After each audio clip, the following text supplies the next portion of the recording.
क्या आप जानते हैं कि बाइबल भविष्यवाणी करती है कि अंत समय में 2 रहस्यमय गवाह पृथ्वी पर भेजे जाएंगे।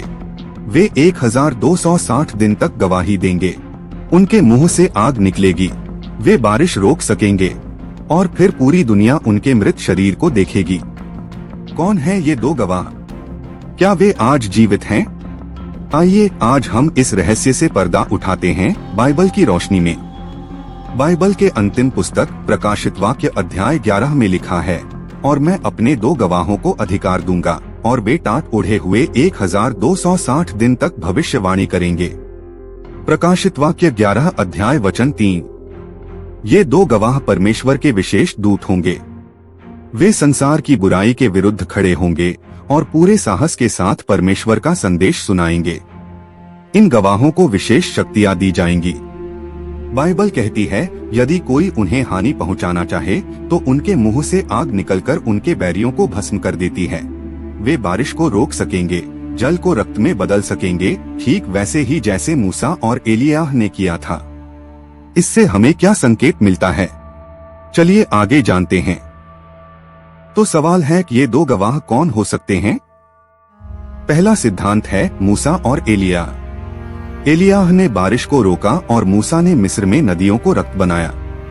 साथ ही जब यीशु का रूपांतरण हुआ तो इन्हीं 2 व्यक्तियों को उसके साथ देखा गया, मत्ती 17 में। दूसरा सिद्धांत है एनोक और एलिय्याह, क्योंकि बाइबल में लिखा है कि ये दोनों कभी मरे नहीं। उत्पत्ति 5 अध्याय वचन 24 में लिखा है कि एनोक परमेश्वर के साथ चलता रहा और फिर उसे परमेश्वर ने उठा लिया। और 2 राजा 2 अध्याय वचन 11 में लिखा है कि एलिय्याह अग्निरथ में स्वर्ग चला गया। इब्रानियों 9 अध्याय वचन 27 में लिखा है, मनुष्यों के लिए एक बार मरना नियुक्त है, इसलिए कुछ विद्वानों का मानना है कि वे अब दोबारा आएंगे और गवाही देंगे और फिर मरेंगे।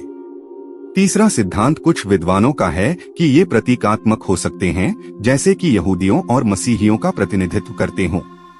लेकिन यदि हम प्रकाशित वाक्य 11 को ध्यान से पढ़ें, तो ये स्पष्ट रूप से 2 व्यक्तियों की ओर इशारा करता है, न कि प्रतीकों की। अब बात करें उनकी मृत्यु और पुनरुत्थान की। जब इनकी गवाही पूरी हो जाएगी, तब पाताल का पशु उन्हें मार डालेगा।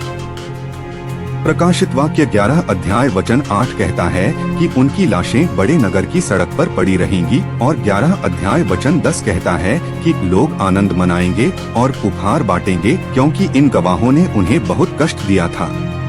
लेकिन इसके बाद कुछ अद्भुत होता है। प्रकाशित वाक्य 11 अध्याय वचन 11 कहता है, उनमें परमेश्वर का जीवनदायक आत्मा प्रवेश करेगी और वे जीवित हो खड़े होंगे।